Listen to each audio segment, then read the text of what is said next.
J'ai mes transparents qui sont en anglais, mais je vais les présenter en français. Je m'excuse pour cette non-concordance.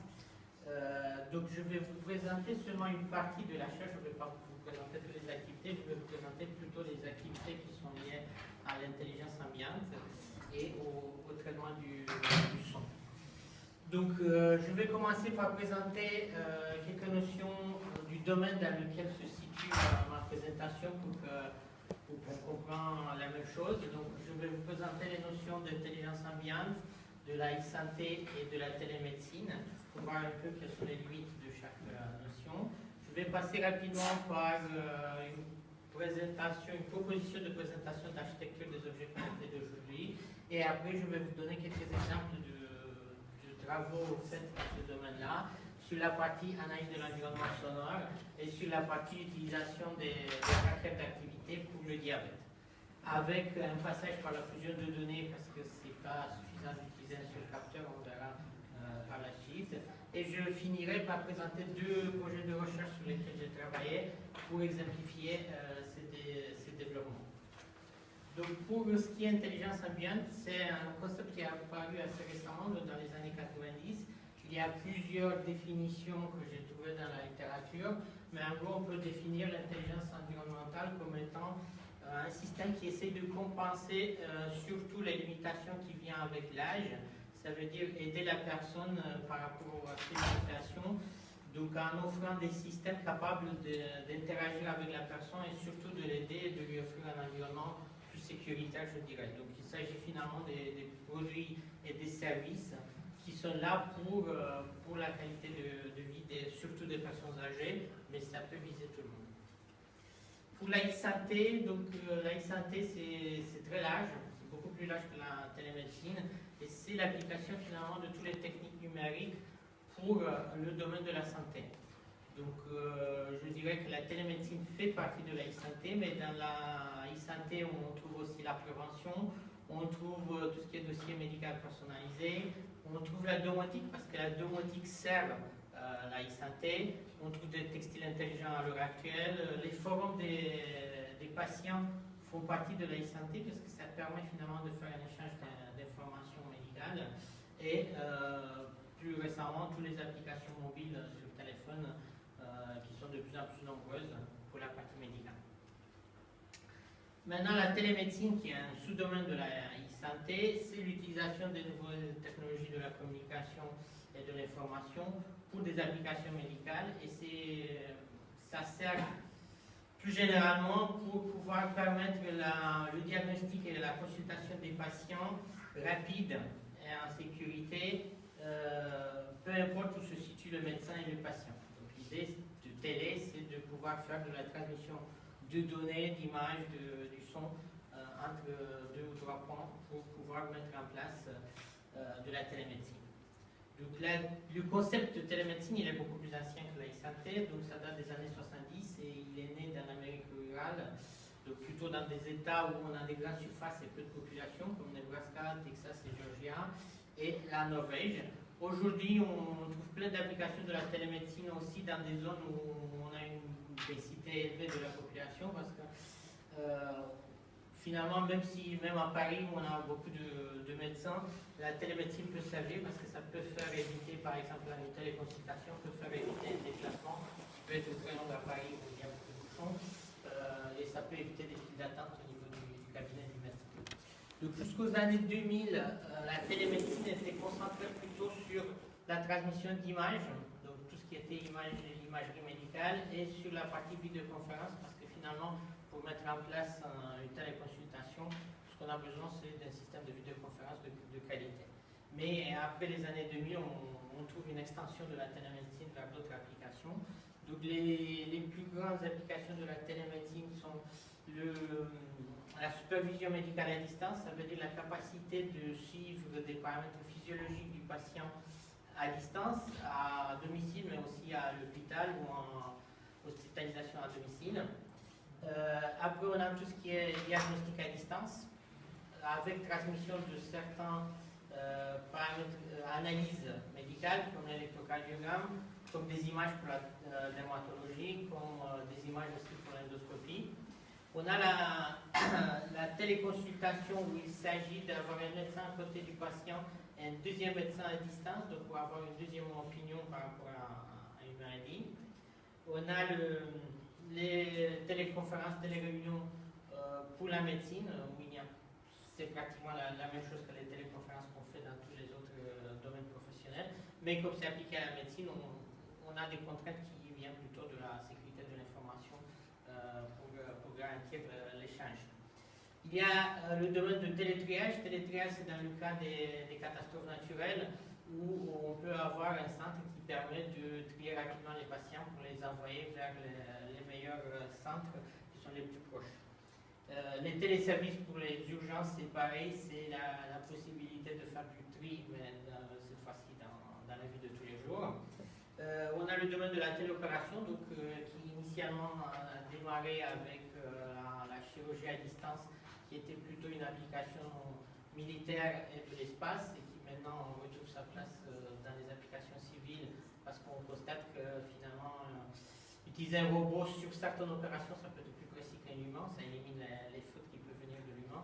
Et donc on fait de la chirurgie commandée, mais finalement le chirurgien il est à côté du robot, il n'est pas à distance, il est à côté, mais il utilise le robot parce qu'il est un peu plus précis pour certaines chirurgies. Et on peut utiliser aussi la téléopération pour des analyses qui sont plus complexes, qui demandent des opérateurs entraînés, comme l'échographie, où on trouve des bras robotisés qui permettent aux médecins spécialisés dans l'échographie de commenter la sonde à distance.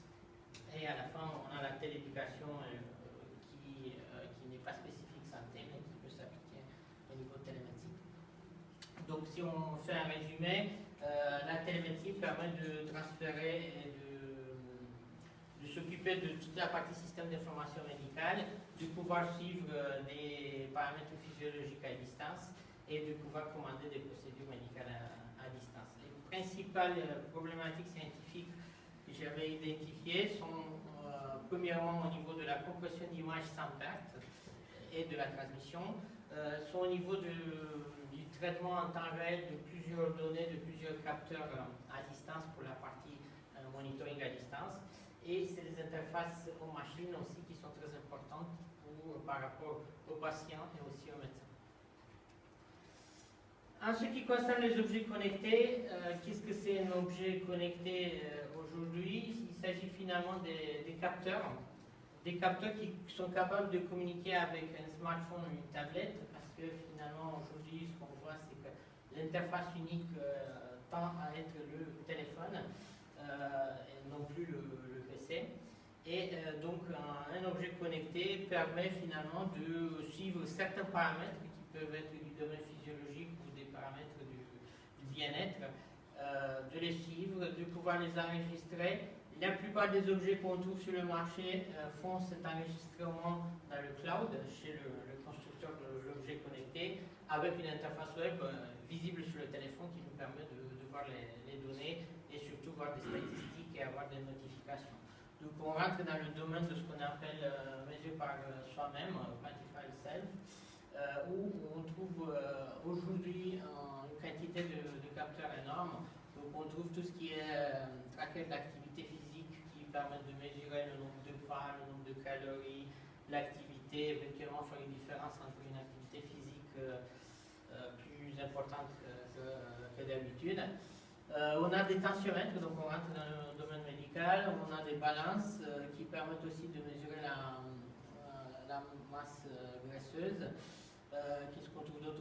Maintenant, on y va plutôt vers des montres connectées qui intègrent ces capteurs, donc qui permettent à la fois d'être montres et à la fois d'être capteurs physiologiques.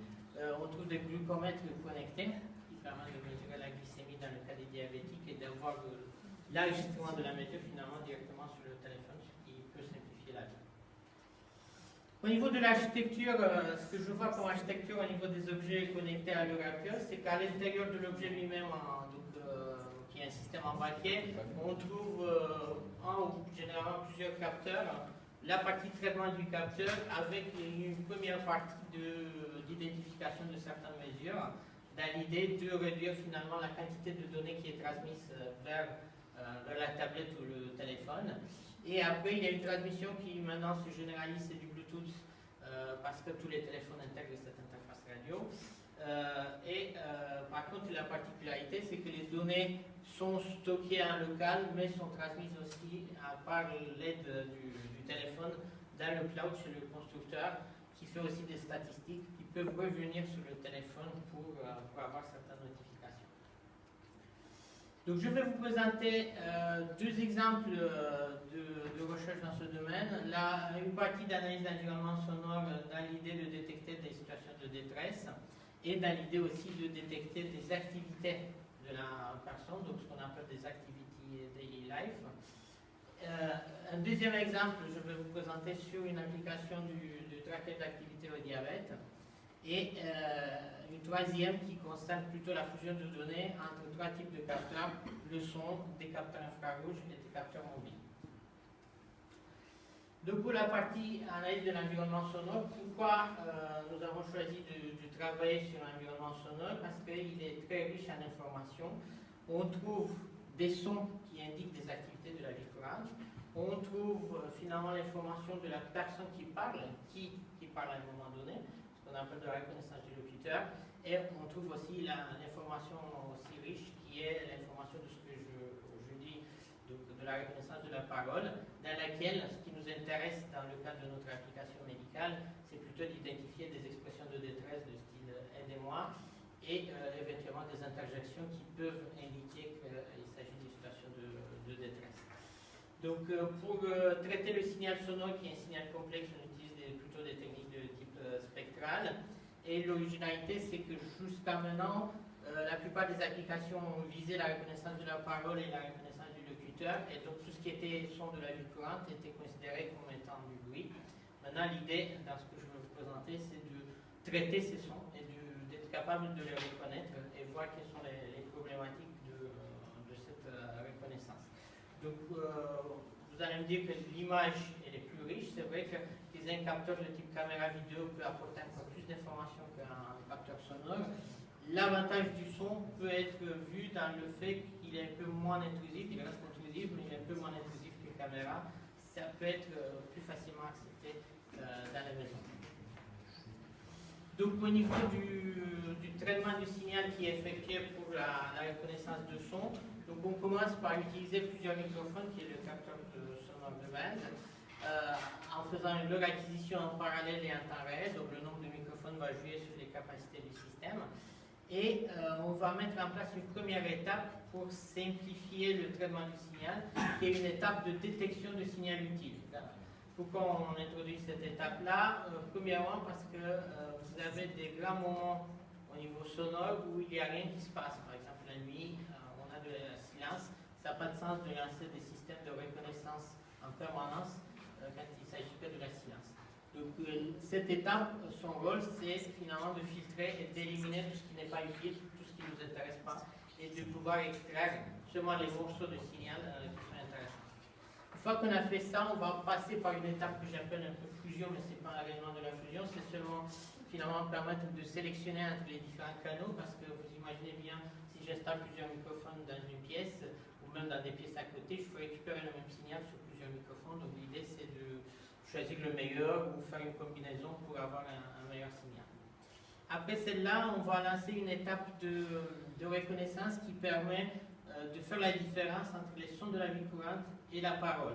Pourquoi faire cette différence? Parce qu'au niveau de la parole, on a des traitements, des moteurs de reconnaissance qui ont été développés au fil des années, qui sont très spécifiques, qui utilisent finalement les propriétés du signal de la parole, comment la parole est produite par l'humain, et qu'on ne peut pas appliquer au niveau son. Donc ça a du sens à diviser en deux, parce que pour les sons, on va appliquer des méthodes un peu différentes par rapport à la parole. Et sur la partie reconnaissance de la parole, finalement, ce qu'on va faire, ce n'est pas de la reconnaissance de la parole en continu, ce que tout le monde essaye, mais on va essayer seulement de trouver des mots-clés, parce que pour des raisons d'intimité, on n'a pas besoin de rentrer dans le détail de tout ce qui est dit. Ce qui nous intéresse, c'est que des mots-clés, ce qui peut simplifier la tâche. J'ai un petit exemple pour vous montrer un peu ce qu'on essaie de faire. Donc, en eau, on a un signal finalement de l'eau qui coule, sur lequel on a superposé une sonnerie de téléphone. pour un rapport signal sur bruit de 0 dB, ça veut dire que le signal utile a la même amplitude que le signal, que le bruit. Dans notre cas, l'eau qui coule, c'est du bruit. La sonnerie du téléphone, c'est une information parce que ça peut nous indiquer une activité de la personne. Donc sur le signal, on ne voit pas l'apparition du signal utile. Par contre, à l'oreille, on verra qu'on le distingue très bien.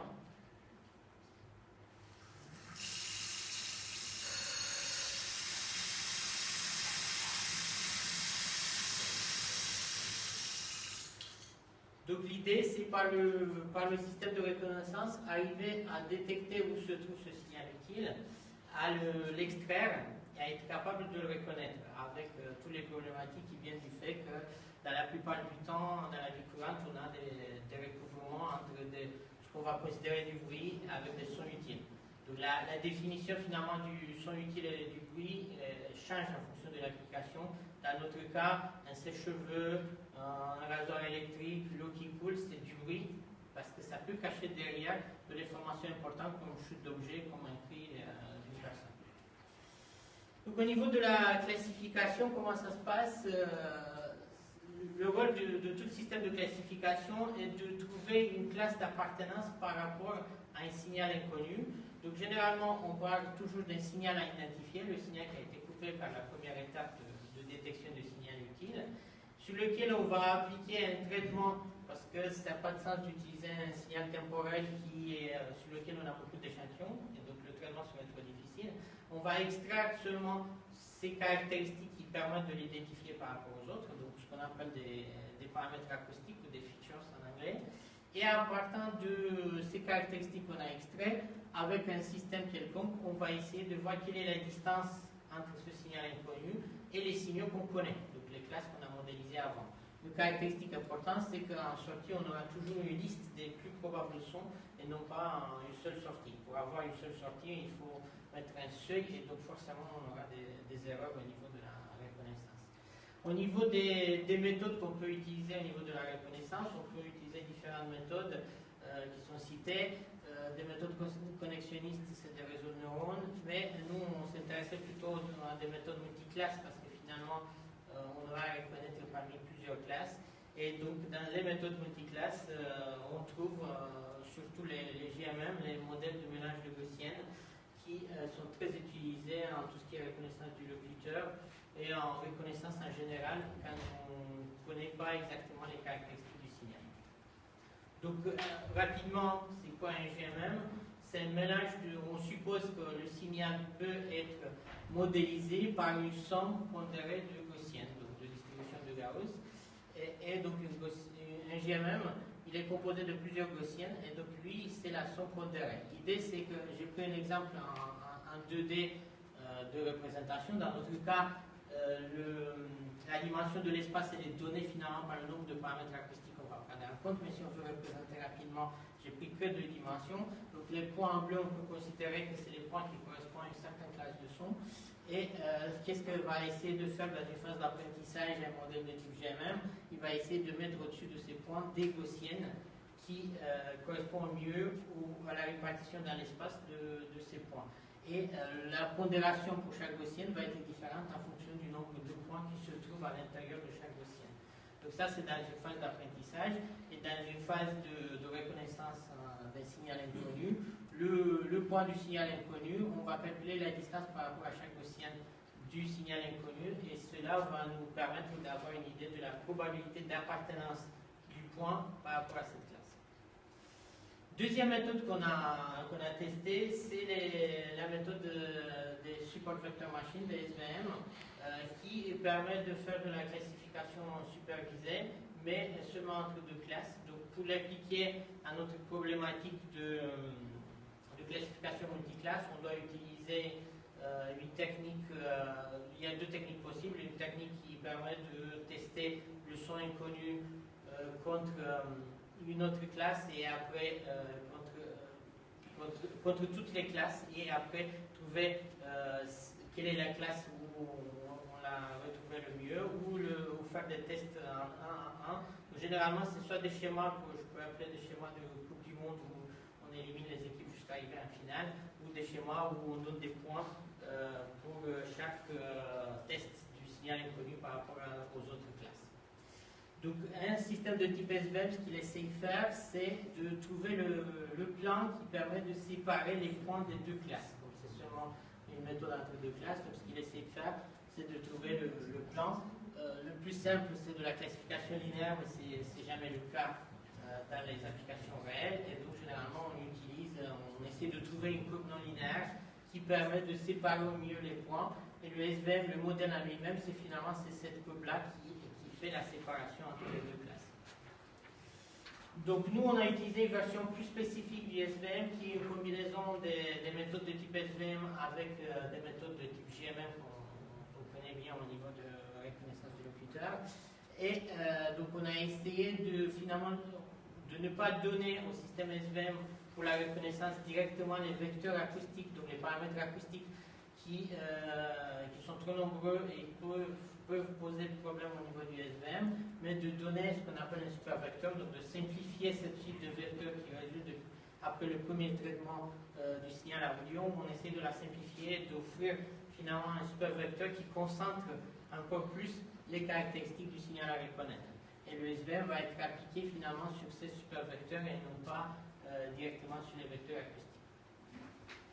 La base du son qu'on a utilisé dans les différentes applications, on est parti de 18 sons avec un nombre de représentations pour chaque son qui varie en fonction de ce qu'on a pu enregistrer. En effet, il s'agit des sons qui sont soit enregistrés dans le laboratoire, soit des sons récupérés sur Internet enregistrés par d'autres personnes, soit des sons récupérés sur des bases de données pour les films qui permettent de rajouter des signaux sur les films. Donc on voit qu'on trouve aussi bien des sons qui sont produits par l'humain, comme la toux, comme des expressions de détresse, comme des pleurs, des cris, et des sons qui sont générés par des objets comme une ouverture de porte, comme un appareil de rasage électrique, comme un son de clé ou de papier quand on lit un journal. Donc au total, on a à peu près 1000 sons, avec des conditions d'enregistrement qui peuvent être variables, parce que ça a été enregistré dans différentes conditions. Au niveau des résultats de reconnaissance obtenus avec différents systèmes, on est à peu près à 75% de bonne reconnaissance. Tout ça tenant compte que le rapport signal-surpris des signaux qu'on a utilisés pour le test, il est de à peu près 20 décibels, donc qui sont des conditions un peu bruitées dans un appartement. Donc la méthode de base des JMM qui vient finalement de l'état de l'art donne à peu près 71% de bonne reconnaissance, et sur la méthode qu'on a proposée en utilisant les SVM, on est à peu près à 75%, puisqu'on voit qu'on ne peut pas se baser seulement sur un capteur sonore pour détecter une situation de détresse, parce qu'on a pas mal d'erreurs qui viennent aussi de la variabilité des sons. Si on regarde un peu plus en détail les résultats qu'on a obtenus au niveau de la reconnaissance, on voit qu'il y a certaines classes de sons qui sont très bien reconnues, mais c'est normal parce qu'un rasoir électrique ou un sèche-cheveux, c'est le moteur, donc il y a une fréquence à peu près de 50 Hz et 200 Hz qui vient du réseau qui est présent dans ce son-là et qui fait que ces sons sont finalement très facilement modélisables et reconnaissables par rapport aux autres. Mais il y a d'autres classes sur lesquelles on a beaucoup de mal à les reconnaître, et ça vient de l'enregistrement lui-même. Par exemple, au niveau du rire, on a une très mauvaise reconnaissance, mais ça vient du fait qu'on a plusieurs types de rires qui sont dans la base. On a des rires plus longs, plus courts, des hommes et des femmes qui sont mélangés, et finalement la modélisation de ces signaux-là fait qu'il n'est pas de vocalité, en plus il n'y a pas beaucoup d'enregistrement dedans, donc le système n'arrive pas à faire correctement la différence. Donc la conclusion a été qu'il faut rajouter plus de sons, mais une problématique aussi importante, c'est le fait qu'il y a une grande variabilité des sons aussi en fonction de la personne et de l'appartement, parce qu'une ouverture de porte ou un claquement de porte peut être différent en fonction de quel type de porte on a finalement à la maison. Donc le système doit tenir compte et doit pouvoir s'adapter finalement au son de chaque appartement. Au niveau de l'implémentation, à l'heure actuelle, on a une implémentation qui est faite sur un système embarqué qui permet, avec un traitement en temps réel, de faire le traitement de plusieurs signaux en même temps et la reconnaissance avec un envoi du son, de la liste des sons qui a été reconnue vers un système central qui permettra de centraliser tout ça. Au niveau de la reconnaissance de la parole, on ne s'est pas concentré dessus parce que comme c'est des systèmes qui existent depuis longtemps, on a pris un moteur de reconnaissance de l'état de l'art sur lequel on envoie directement les morceaux de signal où on a reconnu qu'il s'agit de la parole. Donc on ne s'est pas attardé sur cette partie, même si ça pourrait être intéressant et à l'heure actuelle, j'ai une thèse de doctorat en cours sur cette problématique, qui est le fait que les personnes âgées, finalement, ont une voix beaucoup plus différente que les autres, ce qui fait qu'un système de reconnaissance de la parole marche moins bien parce qu'il n'est pas entraîné pour ce type de voix. Deuxième exemple que je vais vous présenter aujourd'hui, c'est une idée très simple de laquelle on est parti l'année dernière, c'est on trouve beaucoup de trackers d'activité à l'heure actuelle dans le commerce. Est-ce que cela ne peut pas servir pour aider un diabétique pour gérer sa maladie? Donc on a lancé un stage de master sur cette idée-là avec l'idée d'utiliser ces capteurs pour à la fois apprendre les habitudes de la personne, voir quelles sont les activités physiques habituelles d'une personne, et dès qu'on constate le jour au jour que la personne a fait beaucoup plus d'activités que d'habitude, de pouvoir lui donner une notification pour lui dire attention, il faut tenir compte dans votre traitement. Et à l'opposé, si elle ne fait pas du tout d'activité physique pendant 3 jours, de pouvoir lui donner une notification pour lui dire qu'il faut faire de l'activité physique. Donc dans le cadre du stage, on a développé une première application dans laquelle on a étudié les différents trackers d'activité. On est parti sur l'idée qu'on veut un tracker pour lequel on trouve facilement les interfaces logicielles pour pouvoir récupérer les données. Et en même temps, comme c'est une preuve de concept, on est parti aussi du moins cher du marché. Donc on a pris un capteur très très simple, le Zip de Fitbit, qui est à 50 €. La plupart des trackers sont à 100 €. Donc on a pris un prix très simple. Avec le désavantage qu'on a constaté, c'est que lui, il est capable seulement de mesurer le nombre de pas. Il n'est pas capable, par exemple, de faire la différence entre le moment où on court ou le moment où on marche normalement. Mais c'est des choses qu'on pourra voir par la suite. Donc, pour simplifier et nous permettre aussi de pouvoir tester différentes méthodes, ce qu'on a choisi de faire, c'est que le capteur il est lié au téléphone forcément. Le téléphone envoie forcément les données chez Fitbit parce que sur cette partie-là, on ne peut pas négocier pour l'instant. Tous les constructeurs récupèrent les données chez eux. Mais après, ce qu'on a choisi comme solution, c'est que toute la partie traitement, on l'a mis sur un PC, sur un serveur pour pouvoir tester facilement tout ce qu'on veut au niveau apprentissage. Donc on récupère les données sur un petit serveur et à partir du serveur, on envoie les notifications vers le téléphone. Donc finalement, l'appli mobile qu'on a développée sur le téléphone ne sert que à dialoguer avec notre serveur et à récupérer les notifications et les données. Mais le traitement se passe sur notre serveur. Donc on a développé des méthodes qui permettent à l'heure actuelle d'avoir 3 profils types. Ça veut dire les profils types de la personne quand elle fait le maximum d'activité, moyen et quand elle ne fait pas beaucoup d'activité. Et en fonction de ça, le jour au jour, on est capable d'identifier où se situe la personne en permanence et si elle dépasse ces courbes-là, de pouvoir lui donner une notification. Avec une idée qui est partie aussi du fait qu'il va falloir refaire les apprentissages des habitudes en permanence, bon, peut-être pas en continu, mais au moins toutes les semaines, pour réadapter les groupes parce qu'une personne peut changer d'habitude. Donc maintenant l'idée c'est d'aller un peu plus loin et de voir avec des capteurs plus intelligents, d'intégrer la partie type d'activité sportive que la personne fait à un moment donné et intégrer aussi d'autres données d'environnement qui peuvent être utiles, comme le fait que s'il y a une canicule, ça n'a pas de sens de demander à la personne de faire de l'activité physique, donc d'intégrer plusieurs autres informations qui viennent de l'environnement. Troisième partie, je vais vous parler de la fusion de données parce que comme on a vu, le son ne peut pas être utilisé tout seul comme facteur, comme détecteur de situation de détresse. Donc on est parti de l'idée que ce serait mieux de combiner plusieurs capteurs en les fusionnant, des capteurs redondants, pour pouvoir arriver à des systèmes plus robustes. Donc en général, on trouve 3 niveaux de fusion. Donc une fusion qui peut se faire au niveau des données de base, données brutes. Ça veut dire qu'on a tous les capteurs, on fait la somme des signaux et tout le traitement pour pouvoir identifier une situation est fait sur tous les signaux de différents capteurs.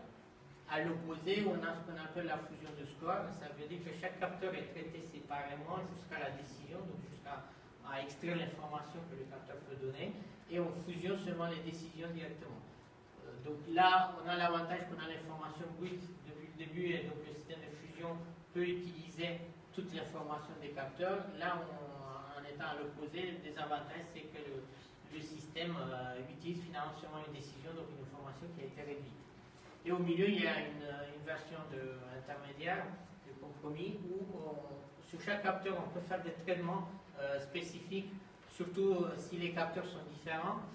Ça peut avoir du sens à faire le traitement des données séparément et de fusionner seulement au niveau des représentations des features, qui ont été, des paramètres qui ont été extraits, et donc faire seulement le dernier traitement de classification, le faire sur tous les signaux en fusionnant.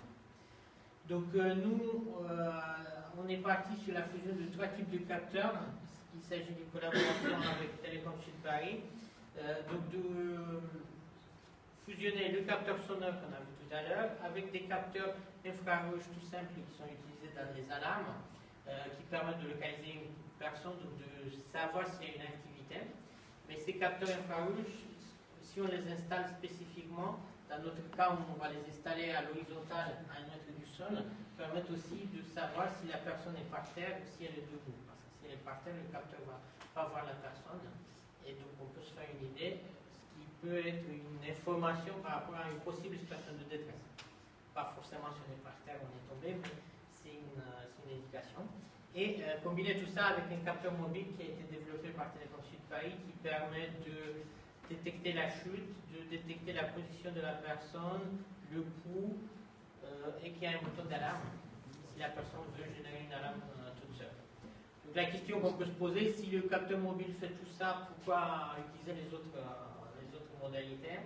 Tout simplement parce que le capteur, et la plupart des capteurs mobiles existants à l'heure actuelle, ne permettent pas de détecter ce qu'on appelle les chutes molles. Ça veut dire quand je suis à côté d'un mur et je me laisse tomber, glisser lentement. Là, il n'y a pas d'accélération.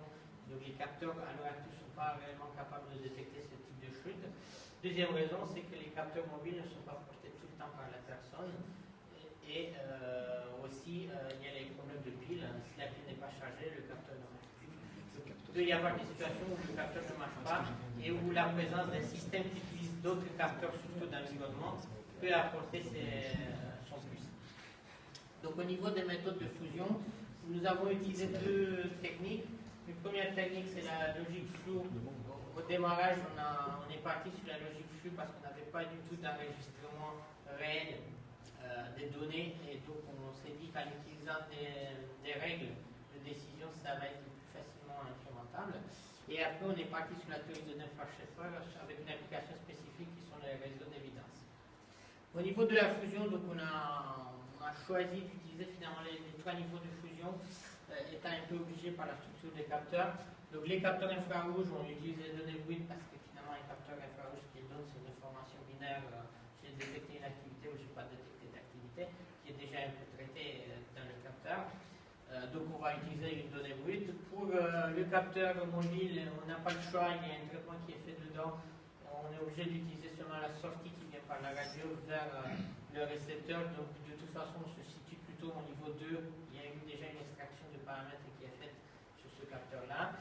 Et pour le son, on a choisi de se situer plutôt en sortie du système de reconnaissance parce que c'est un traitement qui est vraiment spécifique au niveau du signal sonore. Donc ça a plus de sens d'utiliser directement la sortie, mais pas la classe la plus probable, mais la liste des classes les plus probables pour faire la fusion. Donc pour le système à base de logique floue, on a transformé toutes les entrées, on les a fusifiées, et généralement on a proposé des classes du type, par exemple pour les sons, on a choisi des classes qui indiquent, pour les sons qui indiquent vraiment sûrement une alarme, comme une expression de détresse, comme un cri. On a mis d'autres sons dans des alarmes possibles, comme par exemple un bruit d'objet qui tombe, ou un bruit de verre, qui peut vérifier une alarme, mais pas forcément, ça dépend. et une classe normale où on met des sons de la vie courante comme des sons de claquement de porte, de bruit qui sont faits par la personne. Et une quatrième classe, à chaque fois, l'absence du signal, parce que l'absence du signal peut indiquer aussi une détresse si ça dure trop longtemps, à certaines heures de la journée. Au niveau de sortie, donc on a généré deux sorties, une qui est pour savoir si on va générer une alarme ou pas, donc on a détecté quelque chose, et une deuxième qui est la localisation, parce qu'en ayant l'information du capteur infrarouge et l'information du son aussi, parce qu'avec plusieurs microphones, on peut localiser à peu près la personne. Donc on peut aussi sortir une localisation de la personne qui peut être bien utile pour les systèmes d'urgence. Il y a eu un problème qui venait de la synchronisation des capteurs, parce que chaque capteur est différent, il a une fréquence d'échantillonnage très différente. Donc les capteurs infrarouges, le choix était de les échantillonner tous les demi-secondes. Le capteur mobile, c'était un envoi d'informations sur les 30 secondes pour des raisons d'économie de piles, mais qui devenait spontané au moment où il y avait une chute qui était détectée. Donc le signal était envoyé tout de suite. Donc le capteur se comportait en périodique pour tout ce qui est information normale et spontané pour tout ce qui est alarme. Et le capteur sonore qui est complètement spontané, il envoie quelque chose au moment où il détecte un son. Donc la décision, le compromis qui a été fait, c'est d'échantillonner finalement le système à base de logique sur le système qui est le plus rapide, ça veut dire les capteurs infrarouges, et d'utiliser les informations précédentes pour les autres capteurs. Les résultats, donc en simulation, on a eu des bons résultats, mais c'est normal parce que finalement les règles qu'on a implémentées dans le système correspondaient correctement au scénario qu'on a testé. Et après, on a fait des enregistrements réels, entre guillemets, dans le sens où ils étaient effectués dans notre laboratoire. Et donc, la partie détresse était simulée, ça veut dire que la personne simulait une chute, c'est pas une vraie chute. Et ce qu'on a constaté, c'est qu'on peut arriver à des bons taux de reconnaissance, mais là, pareil, c'est en rajoutant des règles à chaque fois qu'on voit qu'il y a quelque chose qu'on ne détecte pas, on va rajouter la bonne règle. Donc, c'est un peu biaisé au niveau des résultats. Pour la partie réseau d'évidence, donc, on est parti de l'idée que la plupart des capteurs peuvent nous donner aussi une information sur la fiabilité du signal. Le son donne la probabilité d'appartenance d'un son. Le capteur mobile était capable aussi d'envoyer une information sur la fiabilité. Et donc, pour prendre en compte ces caractéristiques qui peuvent venir des capteurs, on est parti sur l'utilisation de l'incertitude en utilisant des graphes acycliques, donc des réseaux d'évidence. Vous avez ici une première proposition qui a été faite dans le cadre d'une thèse de doctorat où on a combiné les trois modalités pour obtenir la détection chute plus fiable que chaque modalité séparément.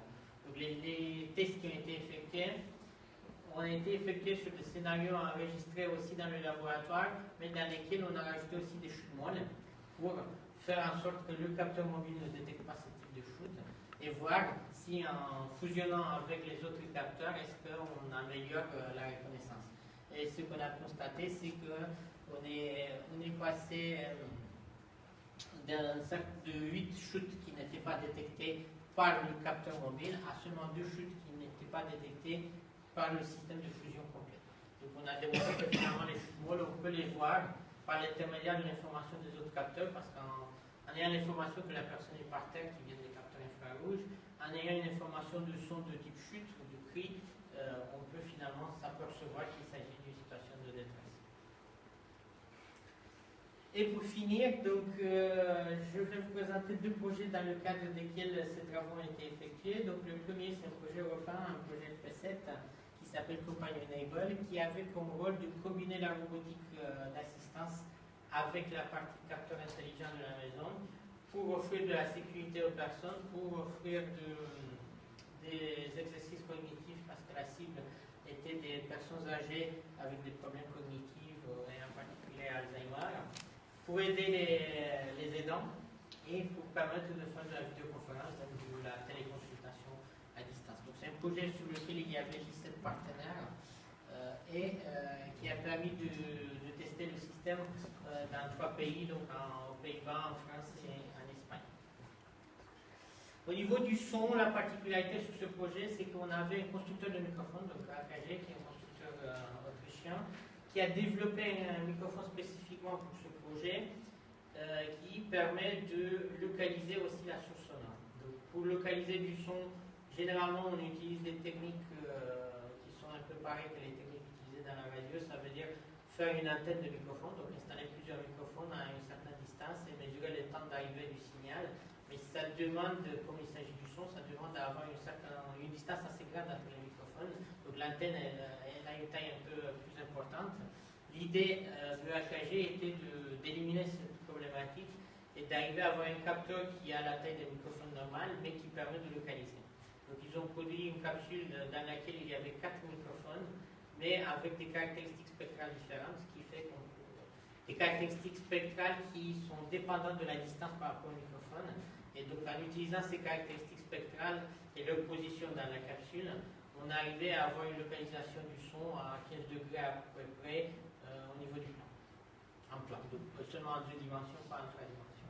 Mais c'est une information qui peut être utile à la fois pour savoir d'où vient le son et à la fois pour augmenter la qualité du signal en essayant d'orienter électroniquement le microphone dans la bonne direction. On arrive à gagner à peu près 6 dB au niveau rapport signal-bruit. Donc il y a un petit film qui montre les différentes réalisations du projet.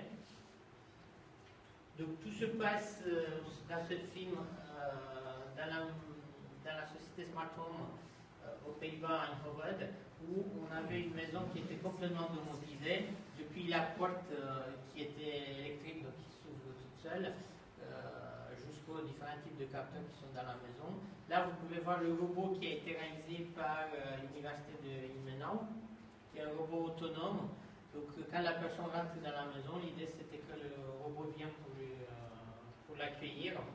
Et on est parti d'une idée très simple. Les lunettes, le porte-monnaie, les clés sont des objets qu'on cherche toujours. Et donc notre idée c'est que le robot il arrive au début, qu'il a un petit endroit où on peut mettre ses objets, comme ça on sait toujours où ils sont sur le robot. Ça permet d'éliminer la problématique de recherche de ces objets-là. Et il y a des capteurs RFID dans le porte-monnaie et sur le robot qui permettent de savoir que c'est vraiment bien mis sur le robot.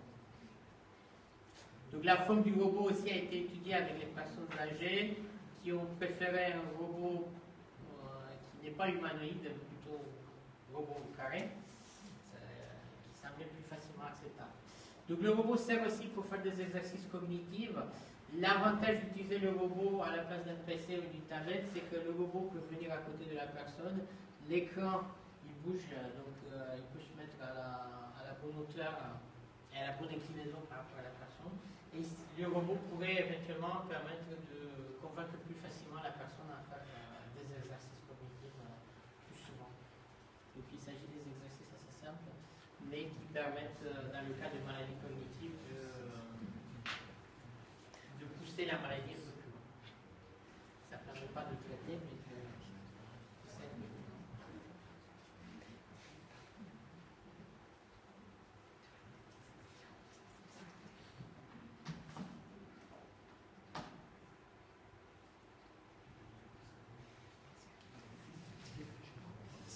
Donc le robot permet de gérer l'agenda, les différents rendez-vous de la personne. Le médecin peut rajouter directement les différents rendez-vous dans l'agenda du robot. Sur la partie domotique, là ce qu'on voit c'est que la personne ouvre la porte du frigo, il y a un capteur sur la porte. Si la porte reste ouverte, il y a un signal d'alarme sonore et visuel sur les différents éléments de la maison pour dire que la porte du frigo reste ouverte.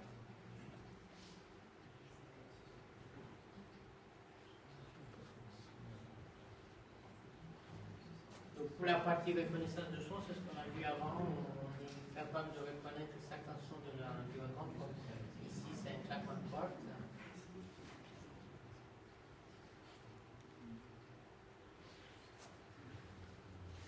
Et là, c'est ça le microphone qui a été développé. Ils ont rajouté des LED autour pour voir où est localisé le son.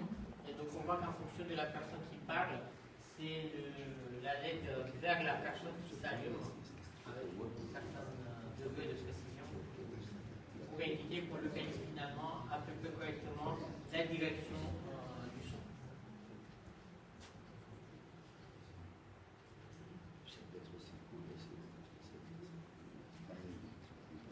Et le robot peut être commandé à distance, donc le médecin peut prendre la main sur le robot pour éventuellement visualiser dans la maison ou demander à la personne de faire certains exercices. Deuxième projet que je voudrais vous présenter, c'est un projet qui est en cours, c'est un projet de type FUI qui s'appelle e-monitorage, qui a comme but de proposer un système de supervision dans les maisons de retraite médicalisées, donc dans les EHPAD, avec l'idée d'offrir la sécurité, donc détection de chute, et aussi des rapports par rapport à l'état de chaque patient. Donc pourquoi faire de la détection de chute dans une maison de retraite? C'est parce que même si on a du personnel médical, ils ne sont pas présents tout le temps, ils ne peuvent pas être présents tout le temps, donc détecter une chute, ça peut être intéressant. Et avoir une idée des activités de la personne pour le personnel médical pourrait lui permettre de se concentrer sur les patients qui ont le plus besoin d'une intervention. Donc on est parti de l'idée de ne pas avoir du tout de capteurs mobiles, parce que le leader du projet c'est le bras qui préfère plutôt des capteurs qui sont dans l'installation électrique, et parce que les capteurs mobiles sont difficilement à gérer, à charger, à porter par la personne. Donc on est parti sur l'idée, on utilise seulement des capteurs qui sont sur l'environnement pour arriver à faire cette supervision.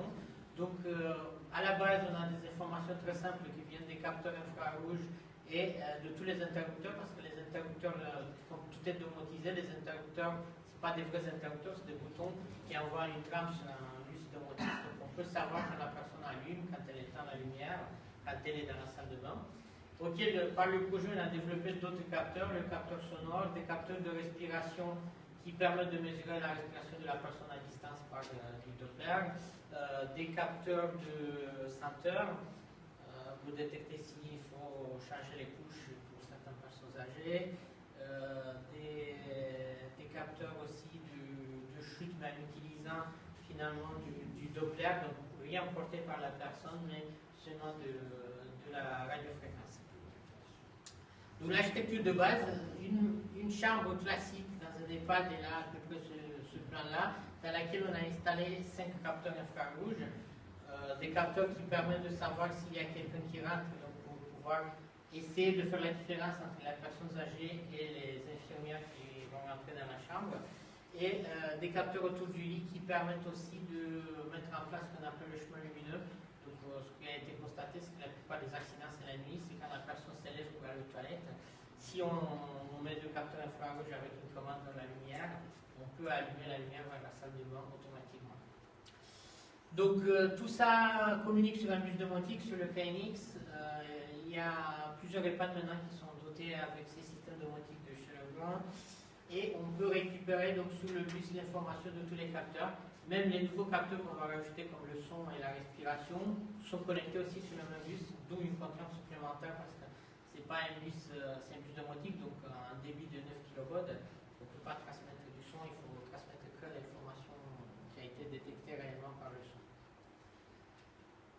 Donc ce qui existe à l'heure actuelle dans les EHPAD, c'est un système de ce type-là qui permet pour chaque chambre de savoir si la lumière est allumée et combien de détections on a eu sur chaque capteur, qui est une information assez difficile à utiliser par le personnel médical, illisible pour eux et qui n'apporte pas réellement de plus.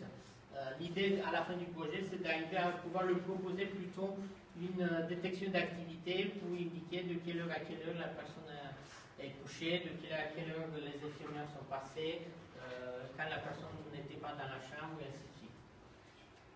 Donc, j'ai un petit film, si vous voulez, rapidement. La sécurité des seniors intéresse aussi les chercheurs, certaines entreprises qui souhaitent répondre à ce besoin et à ce marché. Il existe en France plusieurs projets d'études qui visent à apporter une aide ou un soutien technique aux personnes âgées qui veulent rester à leur domicile le plus longtemps possible sans courir le moindre risque. À Bourges, une équipe travaille ainsi sur le projet e-monitorage, afin de développer un logiciel de supervision intelligent. Les explications, c'est avec Laetitia Fouque et Christian Méret. Une envie pressante en pleine nuit. Ici, rien de moins risqué. Dès qu'on met le pied à terre, tout s'éclaire et la porte des toilettes s'ouvre automatiquement. Nous sommes dans l'une des plus grandes maisons de retraite de France, un établissement public qui accueille 577 résidents et depuis 2009, un appartement prototype, sorte de laboratoire dédié à la sécurité des seniors. C'est le détecteur avec le capteur matin, ces deux ingénieurs installent un nouveau capteur au-dessus du lit. Voilà. Le capteur, il est ici, hein, donc il va en fait regarder ce qui se passe sur le lit pour dire qu'il y a quelqu'un dans le lit, même peut-être que la personne est agitée dans le lit, quelqu'un, ou dire qu'il y a personne dans le lit. Des capteurs comme celui-ci, cet appartement en est truffé. Ils ont une vingtaine d'objectifs différents. Alors, par exemple, ici, on est dans la chambre, donc on a un capteur de chute ici qui vient nous renseigner sur la position de la personne dans l'appartement. Est-ce qu'elle est assise, debout, couchée? Et si le ton du lit qu'on la trouve couchée par terre, là, elle renvoie des signaux d'alerte. Dans la cuisine, on a équipé des capteurs de fumée standard, sauf que celui-là, quand il détecte de la fumée, ça veut dire que la personne dans sa table de cuisson a oublié sa casserole, donc il vient immédiatement couper l'électricité de la table de cuisson. De même, par terre, on a un capteur ici derrière la poubelle, qui est un capteur d'eau, et ça veut dire que si la personne oublie qu'elle a ouvert le robinet d'eau ici, ça va déborder et ça va automatiquement couper l'eau. Et pour éprouver l'efficacité du dispositif, rien de mieux qu'une mise en situation. René Voisin fait partie des résidents de la maison de retraite qui ont testé cet appartement. C'est son deuxième séjour ici. Il a déjà ses petites habitudes. Pendant 3 semaines, tous ses faits et gestes vont être enregistrés par le capteur puis renvoyés vers un réseau sécurisé. Les données sont traduites sous forme de petites barres. À chaque barre correspond une action bien précise. Ah non, le frigo a été utilisé vers 11h ce matin. La personne a dû manger entre 11h et midi. Alors, les barres permettent de garder la confidentialité. On voit qu'il n'y a absolument aucune image. L'intérêt, c'est qu'on sort par un logiciel de supervision sur Internet et que les personnes, via le site sécurisé qui est mis en place, peuvent consulter ce que font leurs parents, par exemple, depuis leur domicile, où qu'ils soient, en France, à l'étranger, peu importe. Ça peut permettre aux aidants qui suivent la personne, donc c'est pouvoir détecter tout incident et lui porter secours au plus vite. Un plus pour les familles et les établissements spécialisés, mais aussi pour les personnes âgées. Il y a 3 ans, après avoir multiplié les chutes, René Voisin a dû quitter sa maison. Vivre seul était devenu trop risqué. Ici, il se sent chez lui et peut même inviter une amie à déjeuner. Comment vous êtes senti ici? Eh bien, bien. On ne fatigue pas d'une part, tout est à portée. On peut régler les appareils comme on veut. C'est très simple, ça soulage. Disons. Quand on est un peu handicapé, il n'y a pas à faire un truc de mouvement, de placard descendre, tout ça.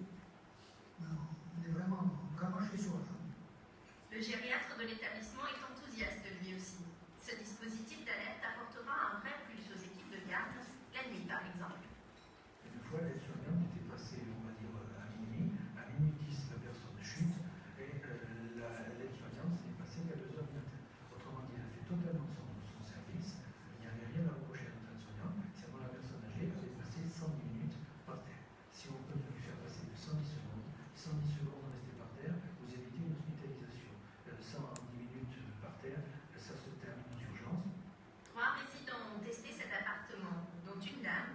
Elle s'y est si bien sentie qu'il a fallu négocier plusieurs jours pour qu'elle accepte de le quitter.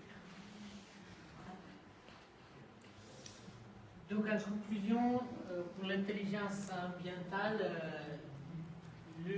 l'environnement sonore peut servir à court terme pour détecter les situations de détresse et à long terme pour détecter les activités de la personne et donc avoir une idée de l'état de santé et faire de la prévention. Je vous remercie et si vous avez des questions.